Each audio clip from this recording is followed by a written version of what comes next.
మొన్న corruption perception index release అయింది. ప్రతి సంవత్సరం ఈ కరప్షన్ పర్సెప్షన్ ఇండెక్స్ రాగానే భారతదేశంలో కరప్షన్ ఎలా ఉంది, ఇండెక్స్లో ఎంత ర్యాంకింగ్ వచ్చింది అనే దాని మీద చర్చలు జరుగుతాయి. ఈ సంవత్సరం కరప్షన్ పర్సెప్షన్ ఇండెక్స్లో India rank 86th. Last year India rank 80. Last year కన్నా ఈ ఇయర్ ఇండియా వర్స్ట్గా పర్ఫామ్ చేయడానికి కారణాలు ఏంటి? ఇది పెద్ద క్వశ్చన్ అన్నమాట. దీనికి ముందు అసలు కరప్షన్ పర్సెప్షన్ ఇండెక్స్ ఎవరిస్తారు? కరప్షన్ పర్సెప్షన్ ఇండెక్స్ అనేది ట్రాన్స్పరెన్సీ ఇంటర్నేషనల్ అనే ఒక ఎన్జిఓ ఇస్తుంది. ట్రాన్స్పరెన్సీ ఇంటర్నేషనల్ ఇంతకుముందు కరప్షన్ పర్సెప్షన్ ఇండెక్సే కాదు, బ్రైబ్ పేయర్స్ ఇండెక్స్ కూడా ఇస్తూ ఉండేదన్నమాట. కరప్షన్ పర్సెప్షన్ ఇండెక్స్ ఎలా తయారు చేస్తారు అంటే, ట్రాన్స్పరెన్సీ ఇంటర్నేషనల్ వాళ్ళు ఇండివిజువల్ కరప్షన్ కేసెస్ చూడరు. అంటే ఇండియాలో 2G స్పెక్ట్రమ్ స్కామ్ జరిగిందా, కామన్వెల్త్ గేమ్స్ స్కామ్ జరిగిందా, ఇలాంటివి చూడరు. సిస్టమిక్ కరప్షన్ ఎలా ఉంది, దీనికి సంబంధించి పర్సెప్షన్ సేకరిస్తారు. ఈ పర్సెప్షన్స్ ఎవరిస్తారు వాళ్ళకి అంటే, కరప్షన్ పర్సెప్షన్ ఇండెక్స్ తయారు చేసే ట్రాన్స్పరెన్సీ ఇంటర్నేషనల్ సంస్థకి దాదాపు 100 దేశాలకు పైగా దేశాల్లో వాళ్ళకి నేషనల్ చాప్టర్స్ ఉన్నారు. ఈ నేషనల్ చాప్టర్స్ వాళ్ళకి ఇన్ఫర్మేషన్ ఇస్తారనమాట. ఇండియాలో గవర్నమెంటల్ కరప్షన్ ఎలా ఉంది, తర్వాత బ్యాంకింగ్ రంగంలో కరప్షన్ ఎలా ఉంది, డిఫెన్స్ రంగంలో కరప్షన్ ఎలా ఉంది, ఇలా అనేక రంగాల్లో కరప్షన్ ఎలా ఉందని చెప్పి ఇన్ఫర్మేషన్ వస్తూ ఉంటుంది వాళ్ళకి. దీన్ని సేకరించి చేస్తారు. అయితే కరప్షన్ పర్సెప్షన్ ఇండెక్స్లో ప్రతి సంవత్సరం లాగానే ఈ సంవత్సరం కూడా స్కాండినేవియన్ దేశాలు మంచి ర్యాంకులు వచ్చాయి.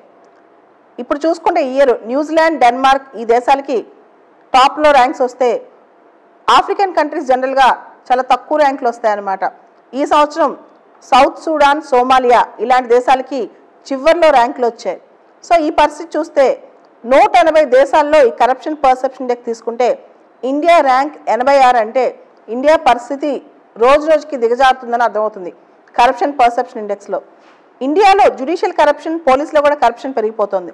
అసలు ఈ కరప్షన్ పెరగడానికి కారణాలు ఏంటి ఇండియాలో అంటే, Nexus between politicians, bureaucracy and also business men. ఈ ముగ్గురు కలిస్తే అంటే కార్పొరేట్ లాబింగ్ అనే పదం చాలా ఎక్కువగా ఇప్పుడు వినిపిస్తోంది. ఇదొకటి. పొలిటికల్ ఫండింగ్ కాంప్లెక్సిటీస్ అనమాట. Administrative complexities, political funding, corporate lobbying ఇవన్నీ కలిసి, అంటే ఒక పక్క బ్యూరోక్రసీ, ఇంకో పక్క పొలిటీషియన్స్, ఇంకో పక్క బిజినెస్ మ్యాన్, ఈ ముగ్గురుకు సంబంధించిన నెక్సెసే కరప్షన్ పెరిగిపోవడానికి కారణం అని కూడా అర్థమవుతుంది.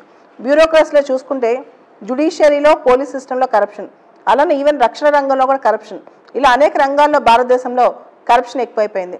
ఇక్కడ ఇండియాలో గవర్నమెంట్ కరప్షన్ సంబంధించి మనకు ఒక చట్టం ఉంది, prevention of corruption act 1988, PCA, prevention of corruption act 1988. Corruption అంటే ఏంటి అంటే, accepting any gratification other than legal remuneration for the official work you have done is called corruption. నువ్వు చేసే అఫీషియల్ వర్క్కి ఏదైనా సరే స్వార్థం ఆలోచిస్తే దాన్నే కరప్షన్ అంటారు అని చెప్పి. Giving corruption and also taking corruption both are equally a crime. Now corruption is a heinous offence. ఇప్పుడు కరప్షన్ అనేది హీనియస్ అఫెన్స్ అనమాట. రీసెంట్గా 4 years back prevention of corruption యాక్ట్కి వచ్చిన అమెండ్మెంట్ ప్రకారం కరప్షన్ తీసుకోవడమే కాదు, కరప్షన్ ఇవ్వడం కూడా తప్పే. కాకపోతే ఇండియాలో కరప్షన్కి సోషల్ యాక్సెప్టబిలిటీ బాగా పెరిగిపోయింది. భయం లేదు. We have Lokpal, you have Lokayuktas, you have CBI, you have ACBs, అన్నీ ఉన్నా సరే ఇండియాలో కరప్షన్ బాగా పెరిగిపోతుంది. సో కరప్షన్ పర్సెప్షన్ ఇండెక్స్లో ఇండియా ర్యాంక్ పడిపోతే ఇండియా పైన ఇన్వెస్టర్స్కి క్రెడిట్ నమ్మకం ఉండదు. అలానే మనకి క్రెడిట్ రేటింగ్లో ప్రాబ్లం వస్తుంది. ఈ దేశంలో ఎక్కువ కరప్షన్ ఉంటే ఇన్వెస్ట్మెంట్స్ ఉండవు. కరప్షన్ ఎక్కువ ఉన్న దేశం ఉందంటే దానిలో అడ్మినిస్ట్రేటివ్ కాంప్లెక్సిటీస్ ఎక్కువ ఉన్నాయని అర్థం అనమాట. సో ట్రాన్స్పరెన్సీ ఇంటర్నేషనల్ వాళ్ళే ఈ కరప్షన్ సంబంధించి కొన్ని రికమెండేషన్స్ ఇచ్చారు. కరప్షన్ ప్రపంచంలో కానీ దేశాల్లో కానీ తగ్గించాలంటే ఏం చేయాలని. ఒకటి, కాన్ఫ్లిక్ట్ ఆఫ్ ఇంట్రెస్ట్ తగ్గించాలి అని. What is conflict of interest? Conflict of interest ఉదాహరణకి, నేను ఒక గవర్నమెంట్ ఆఫీసర్ని, నా కొడుకో తమ్ముడో ఒక గవర్నమెంట్ కాంట్రాక్ట్ చేస్తున్నాడు, అప్పుడు నేను ఆ విషయంలో నిర్ణయం తీసుకోకూడదు, అది కాన్ఫ్లిక్ట్ ఆఫ్ ఇంట్రెస్ట్. లేదా ఒక రాజకీయ నాయకుడు, ఆ రాజకీయ నాయకుడికి సంబంధించి స్వప్రయోజనం ఆ విషయాల్లో ఉంటే he should not take any decision on that అనమాట. దాని తర్వాత కంట్రోల్ ఆఫ్ పొలిటికల్ ఫినాన్సింగ్, రాజకీయ పార్టీలకి ఫినాన్సింగ్ సంబంధించి అంత ట్రాన్స్పరెన్సీ జరగాలి. మనకి ఎలక్టోరల్ బాండ్ స్కీమ్ అని వచ్చింది. కానీ ఎలక్టోరల్ బాండ్ స్కీమ్ ద్వారా నిజంగా అన్ని ఫండింగ్ వెళ్తుందా లేదా ఇంకా దొంగదారిలో వెళ్తుందా అది కూడా చూసుకోవాలి. తర్వాత స్ట్రెంథనింగ్ ఆఫ్ ఎలక్టోరల్ ఇంటిగ్రిటీ, ఎన్నికల్లో డబ్బు ధన ప్రాబల్యం తగ్గుంటాం, ప్రజల్లో అవగాహన కలగటం అన్నమాట. తర్వాత లాబియింగ్ని రెగ్యులేట్ చేయటం.